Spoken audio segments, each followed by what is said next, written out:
This is my Juki DL8700. This is so heavy na talagang kailangan lalaki yung magbuhat or maybe 2 or 3 women ang dapat bumuhat dito.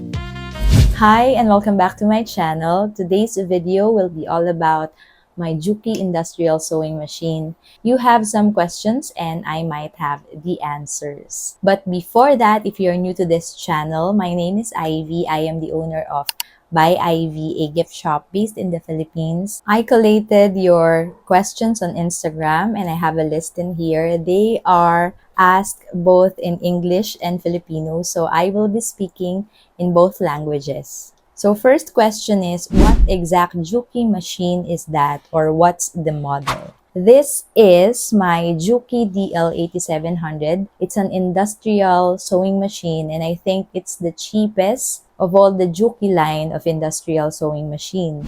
Next question is, bakit ka nag-upgrade to industrial sewing machine? So, I started sewing in November 2023. Umpisa pa lang, ang gusto ko talagang bilhin is itong industrial sewing machine na. Pero, my husband said, calm down. Hindi mo pa alam kung magugustuhan mo talaga yung hobby na yan. So, it's big, it's expensive, so baka mamaya magbago yung isip mo, and knowing me, if I can figure something out or if I realize that I'm not good at it, I quickly pick up that something's not for me. So I eventually lose interest, and the problem is it'll be hard to dispose something as big as this. So yun yung naging factor for deciding at that time. So what I did is I just bought a domestic sewing machine, a used Brother online. Buti na lang, nagustuhan ko naman siya and eventually turned it into a business. And so I had to increase in production. I had to do it faster and neater, I guess, because the Brother sewing machine couldn't sew thick layers of fabric and it's slow compared to this one. This is so fast talaga. So I have to justify, of course, the price I have to pay. Inintay ko muna na talagang maka-ROI ako from the previous sewing machine bago ko ito nabili. So I could proudly say that this investment is katas ng mga sales ko from the Brother sewing machine. Next question is, hindi ba siya masyadong mabilis kapag nagtatahi ka ng label? Yes, mabilis siya if you will set it up on your regular speed. So, nung nagsistart akong gumamit nitong industrial sewing machine, nag-start ako sa speed na 10. I know that it could go up to 4,500.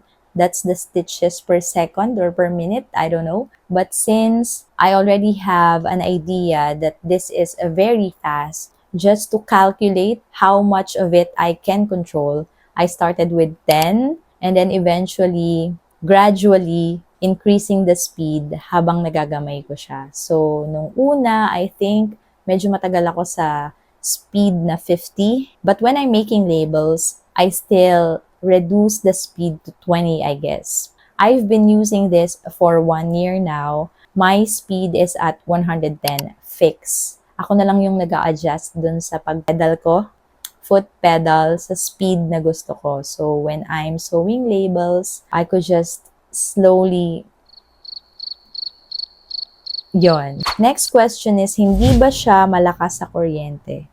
I can't say yes and no because I only use this on weekends and hindi pa palaging linggo-linggo akong nananahi. So, based on our electric consumption, parang hindi naman siya nadagdagan. If there is one thing na malakas sa kuryente, it's using the electric fan while sewing because, of course, I'm upstairs and my husband could be on the other room doing something else. So, yung sabay na paggamit, I think, ng electric fan and all other appliances, yun yung nagpapalakas ng consumption ng kuryente. But for the Juki sewing machine, I don't think merong significant na increase sa electric consumption namin. But I'm only speaking on my personal experience as a seamstress na weekend lang naman nagtatahi. Another question is, where to buy? Planning to upgrade from Brother to Juki.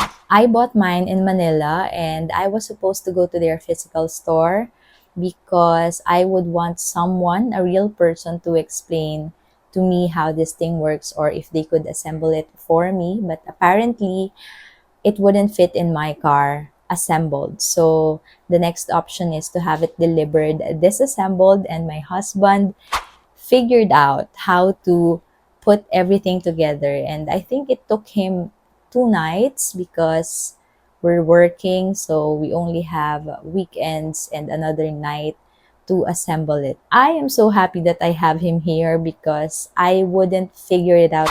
Another question is, do you still have a portable machine for decorative stitches? Yes, I kept my brother's sewing machine as a backup just in case the Juki fails. I'm running a business, so the production has to keep going. And also, for those who don't know, the Juki industrial sewing machine only does straight stitches. So the brother has different functions, different stitches that you could play around. If you have watched my previous video, I actually used the zigzag stitch in there. It also has other stitches which are essential for like an alternative to overlockers, and also as a souvenir. That is my first sewing machine that I really enjoyed, so I kept it for mementos. So last question is, why Juki? So of course, before making this purchase, I made my own research online and through some of my friends whose mothers are also seamstress, and even clients with tailoring businesses. And it's always Juki that they are recommending.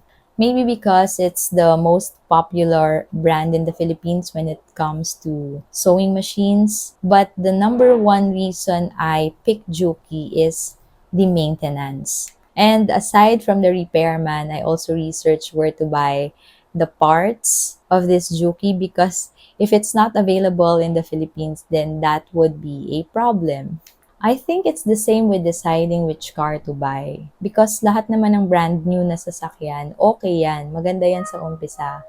But if you're planning to use something on a daily basis, all the more, it needs maintenance and someone who could really fix it. Like personally, ako, hindi talaga ako maalam sa mga pagbubuting-ting na yan. May na-encounter na rin naman akong problems dito sa Juki, but hindi ko alam kung paano siya gagawin. So I just tell my husband, I describe the sound that it's making, and hopefully ma-figure out niya. But if not, at least alam ko kung sino pa rin yung tatawagin, and I know that these people are accessible in my area. And if you're interested to buy or upgrade to a Juki industrial sewing machine, I'll give you a quick look of every parts of it, and hopefully it helps you decide if this one's for you.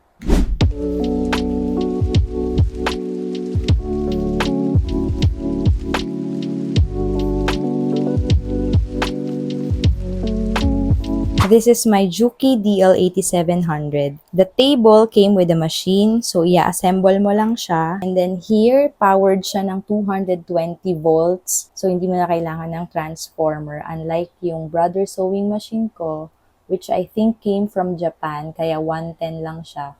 So I had to use a transformer. Ito, rekta na siya.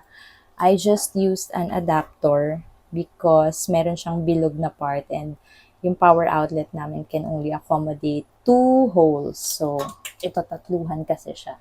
So, you just plug it in, and then nandito yung on and off button niya. And right here, yung kanyang motor. Merong dalawang motor na pwede kang pagpilian, and I chose the servo motor because it's more energy efficient and quieter according to the agent. So, ayan siya. And then, dito muna tayo sa taas.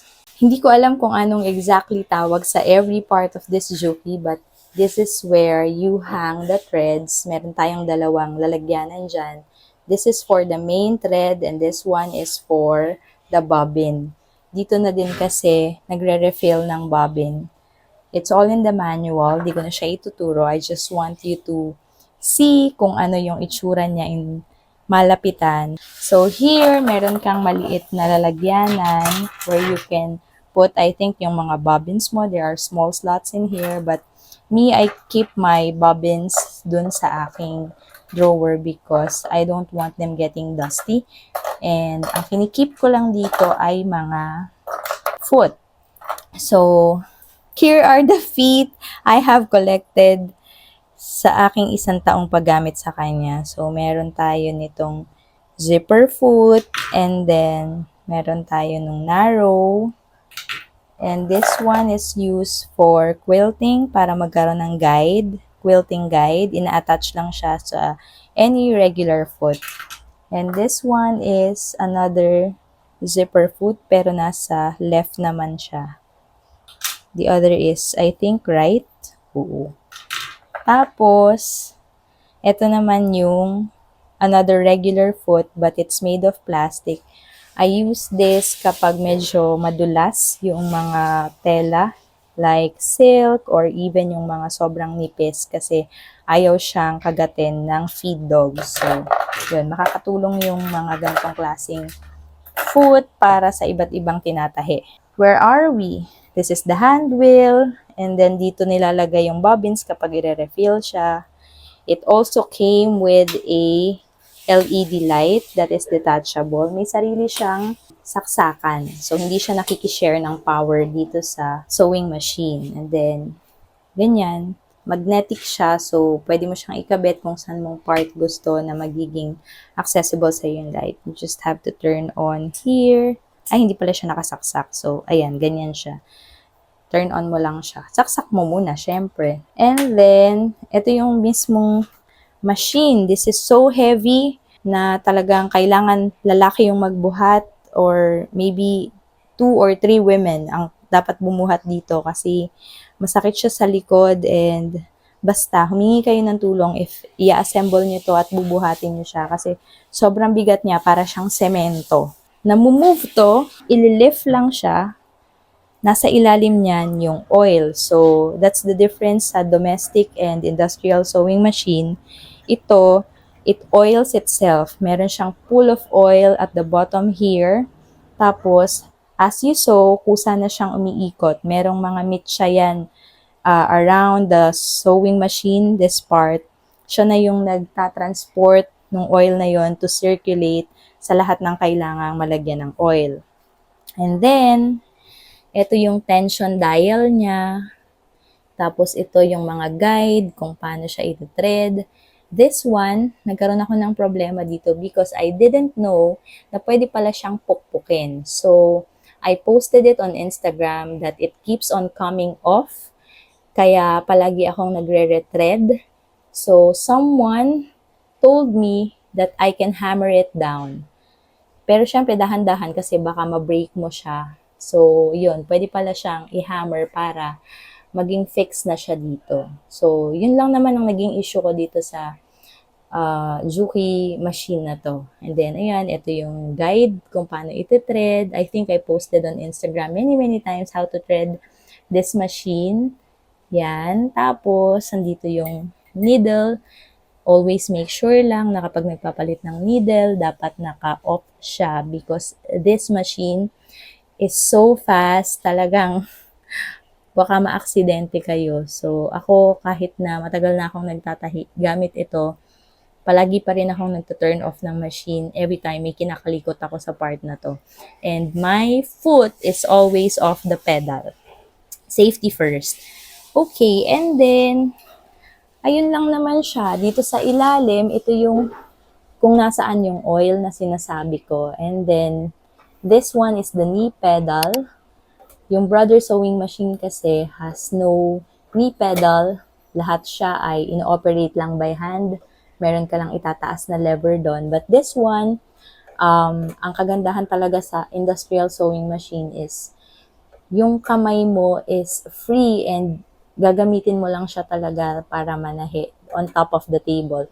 So, everything is with the help of your knee. And then here, ito yung sa foot pedal naman to on and off yung sewing mo para mag-begin yung process of sewing mo. So, it's so fast. Dali, ipapakita ko kung gaano siya kabilis at 120. So, yan yung regular speed ko every time I sew. Ako na lang yung nag-a-adjust dun sa pedal kung I need to slow down sa mga parts na medyo kailangan na dahan-dahan. So, again, the speed is 120 and this is its real-time speed while sewing.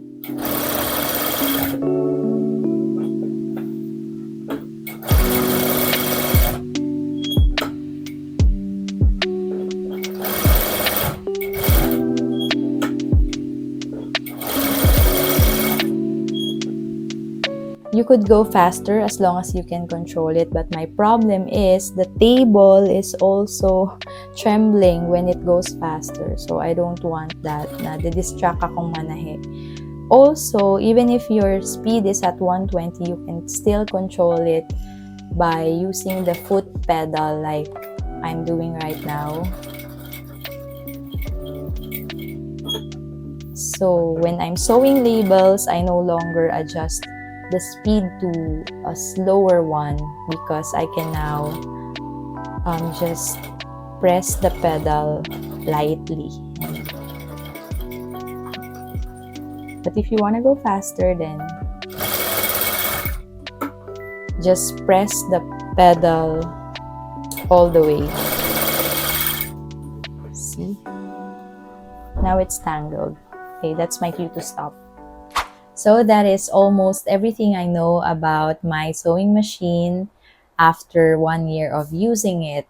And I am not an expert. I still have more things to learn about sewing, about this machine. But so far, if I'm going to rate this machine, it's a 10 out of 10. We've made a lot of products together and I've never encountered any serious problem with it other than the few things, little things I've mentioned earlier. Thank you for watching this video. I hope you enjoyed and learned something from it. And if you still have questions that I didn't get to answer, please comment down below and I'll try to reply to them. And with that, I will see you on my next vlog. Bye! Happy New Year!